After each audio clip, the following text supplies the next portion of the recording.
Hello, my name is Margaret Sheehan and I am a solicitor in the Wills and Probate Division of Healy Crowley Ahern Solicitors. In today's presentation, I would like to give a brief outline of the steps involved in administrating an estate. This guide is aimed in particular at executors and administrators of estates in Ireland. There are two related procedures that apply after a person has died.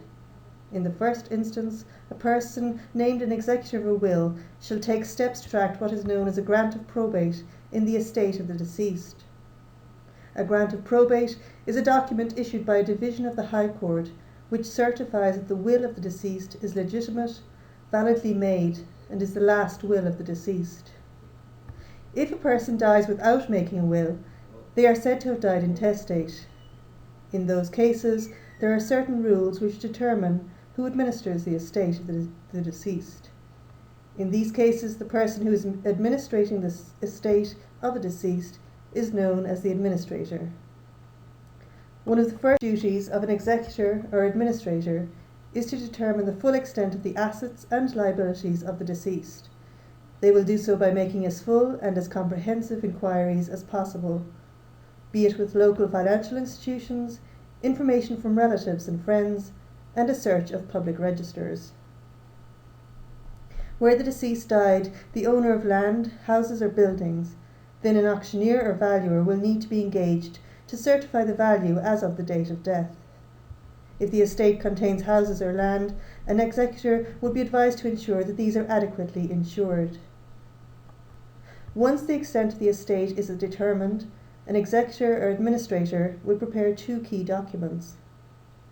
The first of these is known as the Inland Revenue Affidavit.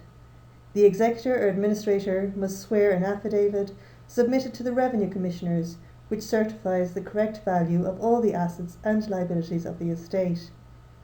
This also lists all the beneficiaries to the estate and includes their PPS numbers. In addition, the executor or the administrator must swear a further document known as the oath. Under the terms of the oath, the executor or the administrator swear that they will distribute the estate in accordance with the law or the terms of the will. These papers are submitted to the Probate Office, and if the Probate Office does not have any queries, a grant of administration or grant of probate will issue. Once submitted, probate normally issues within 6 to 8 weeks.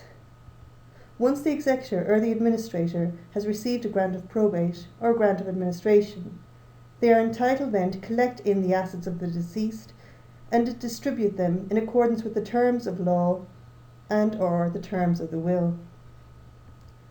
It is the responsibility of each beneficiary to take care of their own tax affairs, but an executor should advise beneficiaries of the importance of obtaining independent taxation advice on receipt of any inheritance. A solicitor can provide comprehensive advice to beneficiaries if they require. For any more information in relation to the administration of estates, please contact Margaret Sheehan at our Killorglin office or Emmett McCann in our Carrick-Savine office at the contact details shown.